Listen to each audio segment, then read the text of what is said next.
A cantata is a vocal composition with an instrumental accompaniment, typically in several movements, often involving a choir. The meaning of the term changed over time, from the simple single-voice madrigal of the early 17th century, to the multi-voice cantata da and the cantata chiesa of the later part of that century, for the more substantial dramatic forms of the 18th century, to the usually sacred texted 19th century cantata, which was effectively a type of short oratorio. Cantatas for use in the liturgy of church services are called church cantata, a sacred cantata. Other cantatas can be indicated as secular cantata. Several cantatas were, and still are, written for special occasions, such as Christmas cantatas. Johann Sebastian Bach composed cycles of church cantatas for the occasions of the liturgical year.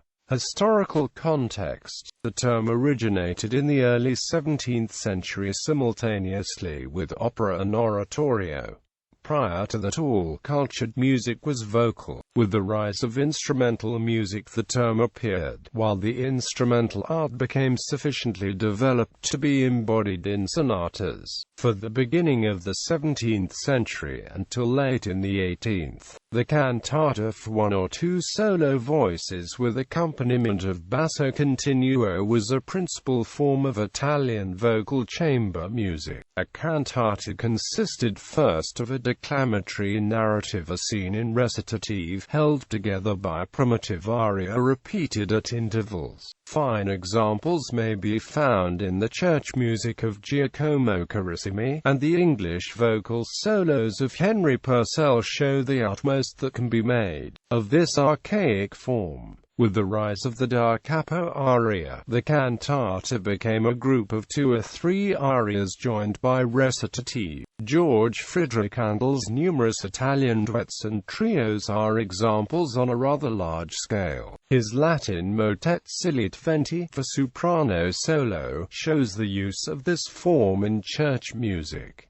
Differences from other musical forms. The Italian solo cantata tended, when on a large scale, to become indistinguishable from a scene in an opera, in the same way the church cantata, solo or choral, is indistinguishable from a small oratorio, a portion of an oratorio. This is equally evident whether we examine the unparalleled church cantatas of Bach, of which nearly 200 are extant, or the Chandos anthems of Handel. In Johann Sebastian Bach's case, many of the larger cantatas are actually called oratorios, and the Christmas oratorio is a collection of 6 church cantatas actually intended for performance on 6 different days, though together forming as complete and artistic whole as any classical oratorio. Baroque cantatas were in great demand for the services of the Lutheran Church. Sacred cantatas for the liturgy or other occasions were not only composed by Bach but also by Dieterich Buxtehude, Christoph Graupner, Gottfried Heinrich Stolzoll and Georg Philipp Telemann, to name a few.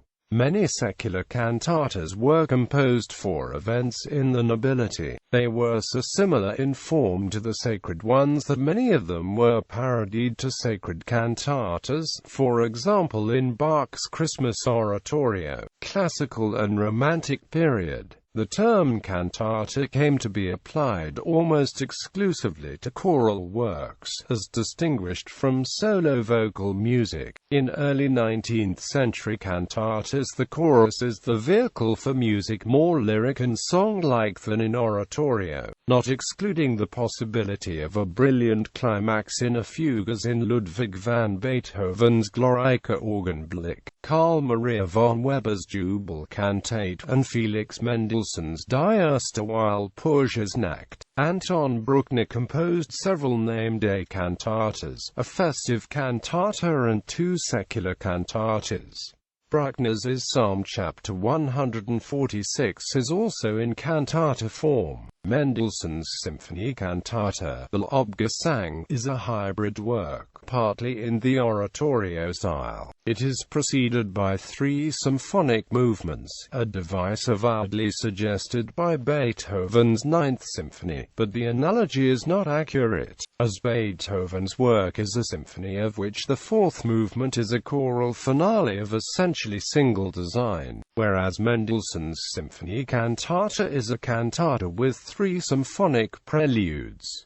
Robert Schumann wrote the cantata Paradise and the Peri. The full lyric possibilities of a string of choral songs were realized by Johannes Brahms in his Rinaldo, that, like the Walpurgisnacht, was set to a text by Goethe. Other cantatas, Beethoven's Mira, still works of Brahms, and many notable small English choral works, such as cantatas of John Henry Maunder and John Stanley, find various ways to set poetry to choral music. The competition for the French Prix de Rome prescribed that each candidate submit a cantata. Hector Berlioz failed in 3 attempts before finally winning in 1830 with Sardanapale. While almost all of the Prix de Rome cantatas have long since been forgotten, Debussy's prize-winning L'Enfant Prodigue is still performed occasionally today. Late in the century, Gustav Mahler wrote his early Das Klagendlied on his own words between 1878 and 1880, and Samuel Coleridge Taylor created a successful trilogy of cantatas, the Song of Hiawatha, between 1898 and 1900. 20th century and beyond, cantatas, both of the chamber variety and on a grand scale, were composed after 1900 as well. In the early part of the century, secular cantatas once again became prominent, while the 19th century tradition of sacred cantatas also continued. Ralph Vaughan Williams composed both kinds. Festival cantatas such as Toward the Unknown Region, 5 mystical songs, and 5 Judah portraits, and sacred cantatas including Sancta Civitas, Benedicite, Donia in Nobis Pacem, and Hodie. Joseph Ryland also composed secular and sacred cantatas, such as Le Chant de la Pauvreté Op. 92 in 1928 and Veni Creator Op. 123 in 1938. B. Acute La Bartók composed the secular cantata Profana, subtitled The Nine Splendid Stags, and based on a Romanian folk tale, in 1930. Although it began as a song cycle, Arnold Schoenberg's Gare Lieder evolved into one of the century's largest secular cantatas. Paul Hindemith composed 3 works he designated as cantatas: Die Serenaden Op. 35 for soprano, oboe, viola, and cello, Mahnung und die Jugend, Sic der Musik zu befleißigen, and Ite Angeli Velocis for alto and tenor, mixed chorus, and orchestra, with audience participation. Of Anton Webern's last 3 compositions, 2 are secular cantatas, Cantata No. 1, Op. 29, and Cantata No. 2, Op. 31, both setting texts by Hildegard Joan. Webern had begun sketching a 3rd cantata by the time he was killed in 1945. Ernst Krenek also composed 2 examples, a scenic cantata, Die Zwingburg, Op. 14, and a cantata for wartime, Opus 95, for women's voices and orchestra. Sergei Prokofiev composed Samaro IKH, and in 1939 premiered a cantata drawn from the film music for Alexander Nevsky. Patriotic cantatas celebrating anniversaries of events in the revolution or extolling state leaders were frequently commissioned in the Soviet Union between 1930 and the middle of the century, though these occasional works were seldom among the composer's best. Examples include Dmitri Shostakovich's poem of the Motherland, Op. 47, and The Sun Shines Over Our Motherland, Op. 90, and 3 works by Prokofiev, Zdravitsa, along with 2 festival cantatas, the cantata for the 20th anniversary of the October Revolution, Op. 74, and Flourish Mighty Homeland, Op. 114, for the 30th anniversary of the same event. Dmitri Kabalevsky also composed 4 such cantatas: The Great Homeland, Op. 35, The Song of Morning, Spring and Peace, Op. 57, Leninists, Op. 63, and About Our Native Land, Op. 82. In 1940, the Brazilian composer Heitor Villa-Lobos created a secular cantata titled Manducarara, based on an Indian legend collected by Barbosa Rodrigues. Igor Stravinsky composed a work titled simply Cantata in 1951–52, which used stanzas from the 15th century, like Liturgy, as a narrative frame for other anonymous English lyrics, and later designated a sermon, a narrative and a prayer as a cantata for alto and tenor soli, speaker, chorus, and orchestra. Luigi Nono wrote Il Canto Sospso in 1955–56. Hans Werner Henze composed a cantata della Fiaba Estrema and Novida Infinito Laudes, as well as a number of other works that might be regarded as cantatas, such as Kammermusik, Musenceislians, and El Sumaran. Momente, one of the most important works of Karl-Heinz Stockhausen, is often described as a cantata. Benjamin Britten composed at least 6 works he designated as cantatas: The Company of Heaven, Rejoice in the Lamb, Op.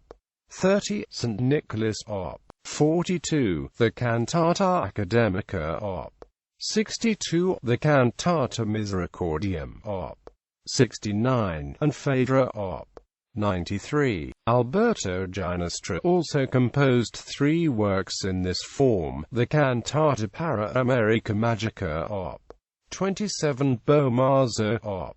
32, and Milena, Op. 37, and Gottfried von Einem composed in 1973 in Die Nachgeborenen based on diverse texts, the title taken from a poem of Bertolt Brecht. Mikis Theodorakis composed the cantatas according to the Sadducees and Canto Olimpico. Hobbit blending as media in vita was premiered in 1980. His Mitschrift zu Weilen einer Stillen, and Allein den Betten kann es noch gelingen in 1995. Ivan Arode wrote in 1988–89 Vox Lucy, Op.